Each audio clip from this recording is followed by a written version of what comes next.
wala po kayong karapatan humingi sa Pangulo ng anuman demand patungkol sa hair follicle test.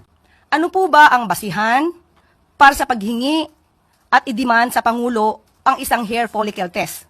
Ito po ba'y may pagbibintang na siya ay di umanong gumagamit ng illegal na droga? Kung may pagbibintang, liliwanagin po natin.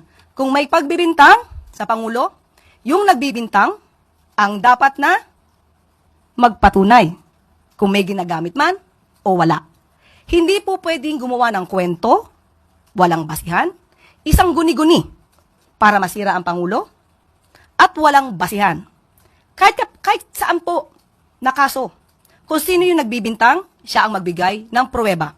Hindi nyo pwedeng sabihin na, ito, gumagamit ka, patunayan mong hindi. Hindi po yon ang tamang logic. Kayo po na nagbibintang, kayong humihingi at nagdidiman sa Pangulo, kayo muna ang magpatunay na mayroon siyang ginagawang mali.